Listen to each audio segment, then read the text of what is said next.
Welcome to Episode 2 of Sharing Life Lessons. I am your host Hamida, and I want to bring you stories. Stories inspire, stories teach, and stories heal. I am very happy to introduce today's guest.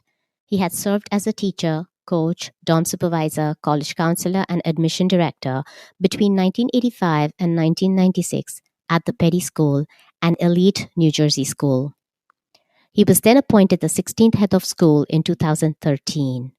Immediately prior to his return to Petty, he was the headmaster of Wakefield School in Virginia for 17 years.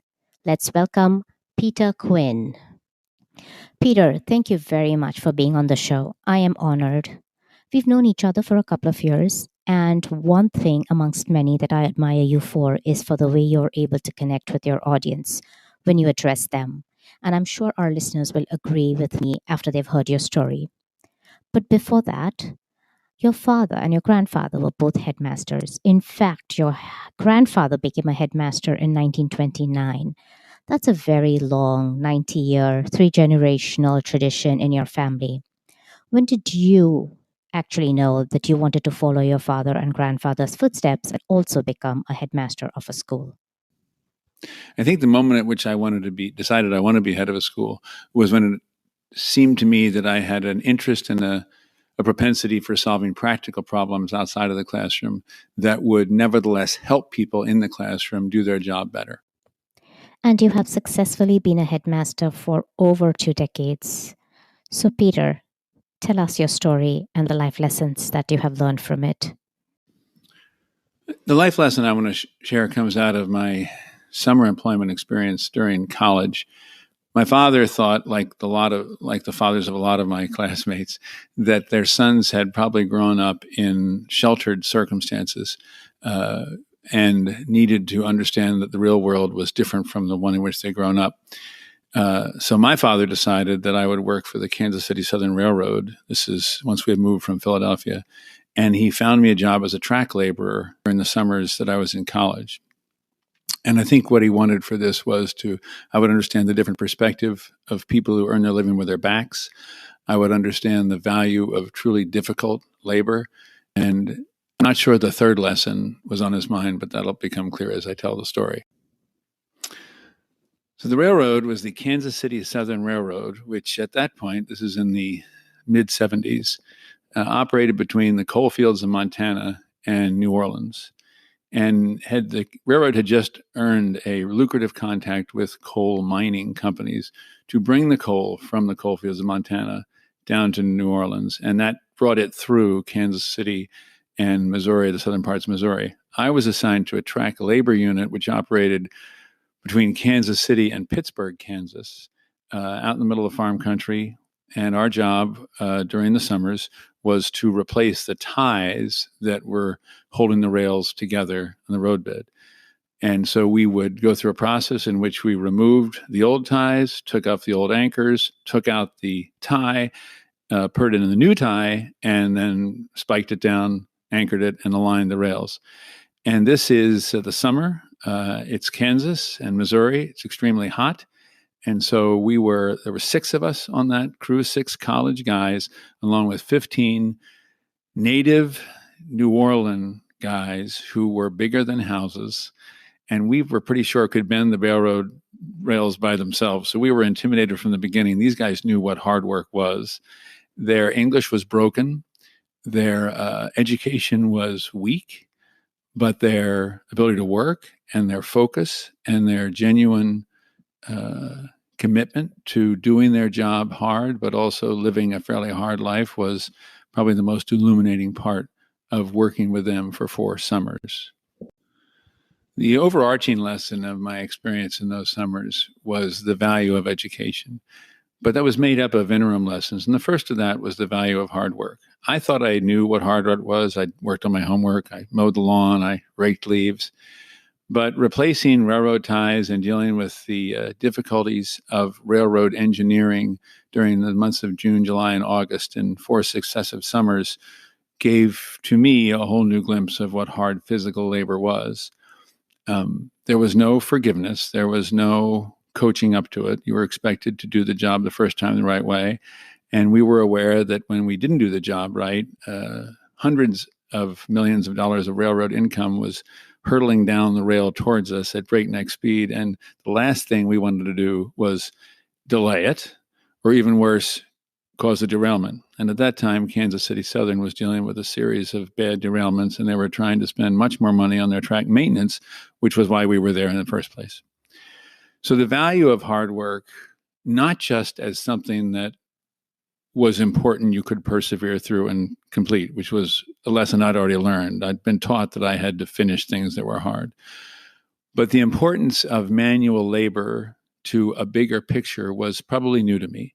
The idea that whether or not we connected these ties correctly, whether or not we finished the ballast on the roadbed correctly, whether or not we were ready to get up at 2:30 in the morning and deal with a washout where the river had taken the roadbed away, these were fundamental things involving the well-being of the entire railroad, all the people whose incomes depended on it, the delivery of goods that were very time critical. All of these things gave hard work a new importance in my mind that it hadn't had before.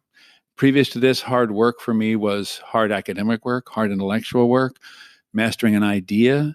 Those things I understood had an application to my college preparation and probably to the profession that I would choose. But the idea that something which didn't take much of an education would be so fundamentally important in the delivery of something like the goods that were coming down the railroad was something that ennobled, in some ways, the virtue of hard work done very reliably, under pressure, by people who the regular world probably didn't do much about. Peter, I heard you say that your father compelled you to take up a job at the railroad because he thought you were living a sheltered life and he really wanted you to see what else is out there besides your friendly and sheltered neighborhood. And as much as that is not a lesson that you have learned from your story, it still touches the topic of parenting. And I want to urge all listeners who are parents to contemplate, are our children leading sheltered lives? Do we allow our kids the freedom to learn reality, to fight and fail and find their own way through life? I will leave it at that for this episode, and we will have a separate episode on the topic of parenting. Returning to your first lesson of hard work, Peter, how are you applying this lesson today in your role as headmaster of a school? Nowadays, in this position, and when I'm advising students, the lessons of hard work comes back, of course, in a different format. No one around this school is laying railroad tracks and changing ties. But every student at some point, and usually a couple of times during a year, ends up in a class or in an activity or committed to something that is not the highest pleasure for them. They're in this class, which they have to take, it's a requirement, but they'd rather be spending more time thinking of history, or they're in science, they'd rather be spending more time thinking of literature, or they're playing a certain sport and they really would like to play a different sport, but there's not that opportunity.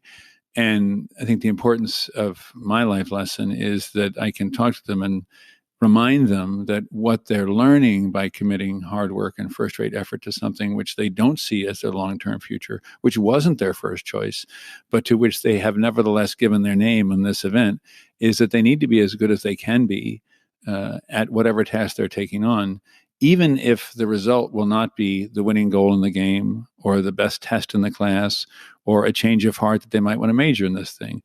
I suggest and I encourage them to work as hard as they can, and be as absorbent to the learning in class in subjects which they're quite convinced they'll never study again, as they are in classes which they're quite convinced are going to be the real history of their lives. Because the discipline and the commitment and the ability to prove that you can do things that at first you thought you might not be able to do, or that many things are worth doing that at first you thought might not be worth doing. So I didn't go into the railroad job thinking it was really important that I'd be able to spike a rail down very quickly. But over the course of the summer, if I was going to contribute to doing what this team needed done well, it became pretty clear to me I needed to get better at spiking rails. Do I spike rails now? No, it's been 40 years since I spiked a rail. I hope never to do it again. And every day on the railroad, I wished I were on a beach doing something else. But that wasn't what I was set up to do those summers. And I think the lesson of hard work applies in every situation. And it made me, I think, a better servant of my own development and a better servant to the students I was going to teach, that no one let me back away from being good at those things, which I really didn't see the need to be very good at in those summers.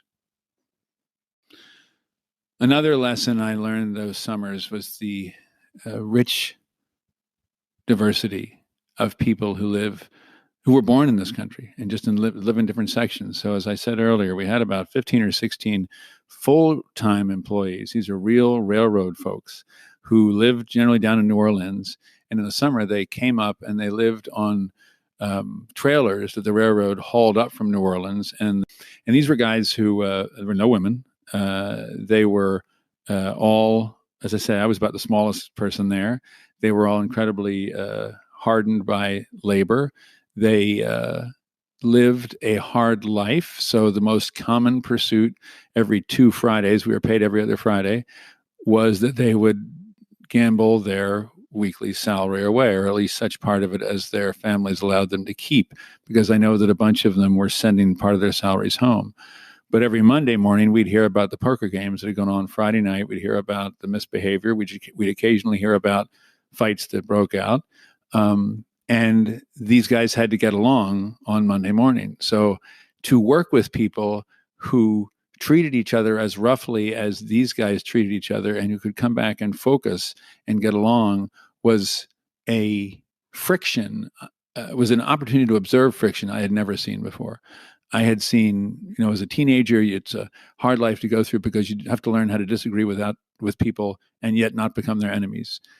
So to see these men who virulently disagreed with each other, who went to blows over a card game. At one point, we heard about pistols being pulled on each other over allegations of cheating. One guy was out for 3 or 4 days with a broken jaw and came back with a jaw wired to say hi to us, but was then gone for a couple of weeks. This was a difference in perspectives I had not experienced before. But it wasn't the violence I remembered. It was their ability to leave those things and come back and treat each other fairly well during the week.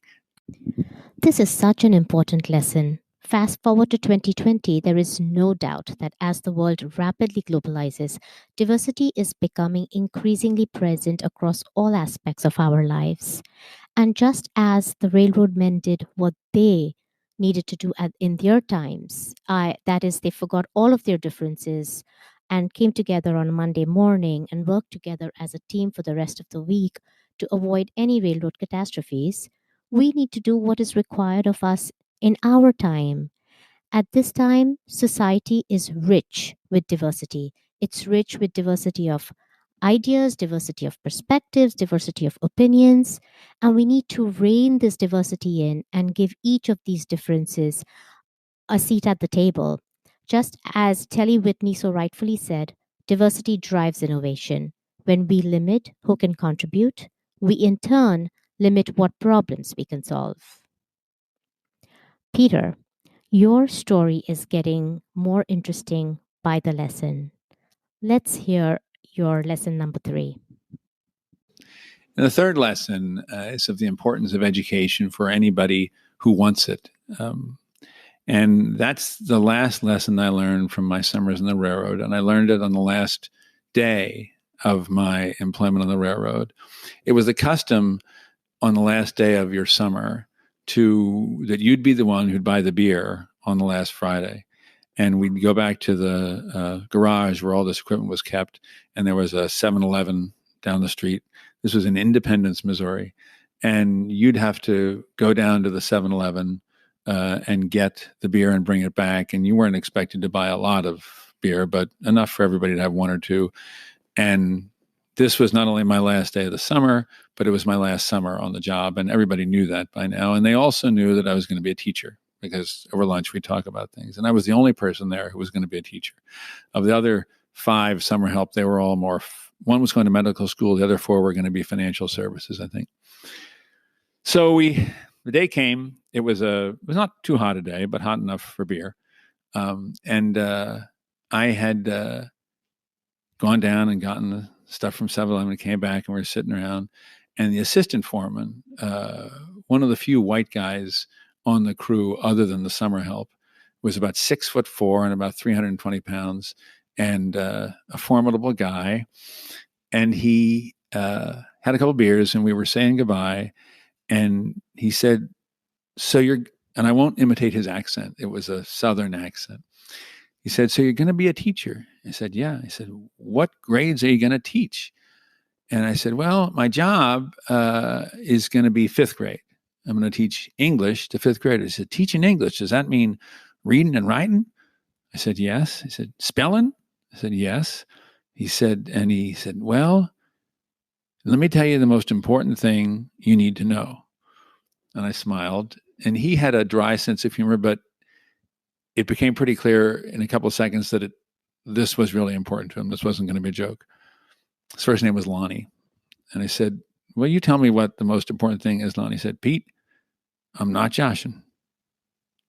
I said, "Okay." And I'm listening. He said, "When I was in 5th grade," and I get teary thinking about when I was in 5th grade, I wanted to learn how to spell. And I wished that someone would teach me how to spell. But the teacher didn't think my folk were worth teaching. So I never learned how to spell. And believe me, I wanted nothing more than to learn how to spell when I was in 5th grade. And it's why I never went on past 5th grade. So when you go to your school in Virginia and you teach those kids, you make sure you teach them that wants to be teached.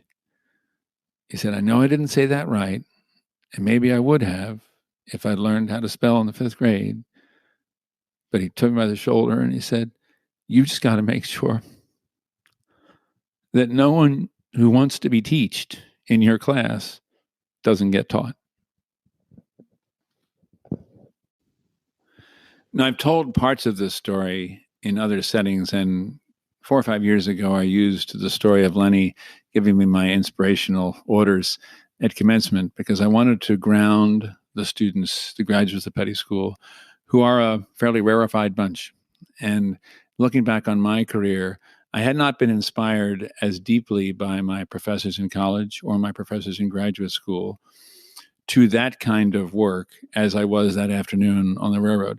I'd been inspired to love literature. I'd been inspired to work hard to understand what we were studying. I'd been inspired in many ways by these fabulous professors, but I had never been inspired in exactly the same way as I was that afternoon by Lenny. And so the lesson I wanted to offer to the graduates, or the soon-to-be graduates of Petty, was that they had to look for opportunities to make a difference in their communities by working with the people who certainly are qualified and educated. I'm not saying you should choose one or the other. It's always a pleasure to work with someone who's as committed to your field as you are.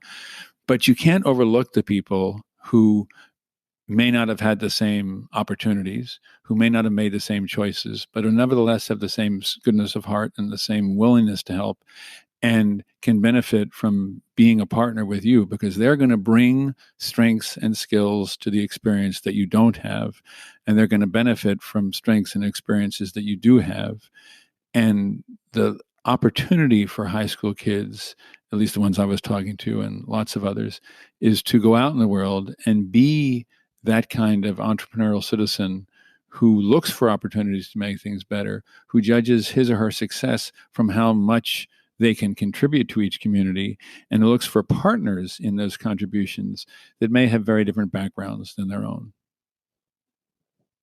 Thank you very much, Peter, for that touching story straight from the heart. And the reason why we know it's straight from the heart is because even after so many years, when you're talking about it, if you get teared up, it must have had a very big impact on your life. And as you said, that Lenny was able to teach you what no professor in your 4 years in college could have taught you. And the reason why I bring that up is because I am grateful to you even more now, because you've strengthened my case for sharing life lessons. What we are learning here from each other may be beyond what any formal education could teach us. I sincerely hope that we as a group, and with that I mean you as listeners and me as host, together take to action what we've actually heard from Peter today. We may come across those who may not have had the same opportunities that we did, but have the desire and the determination to be with us, to learn from us, to teach us, to work with us, and also to study with us in schools and colleges. And I hope we reach out to them and we all together teach them that wants to be taught. If you have enjoyed this episode, then please rate, review, and subscribe and follow. And if you have any comments, then please write to me at sharinglifelessons101@gmail.com. Also, for those who want to share their own life lessons and stories, please write to me at the same email address. I will bring you another episode of Sharing Life Lessons next Wednesday. Till then, be happy and be well.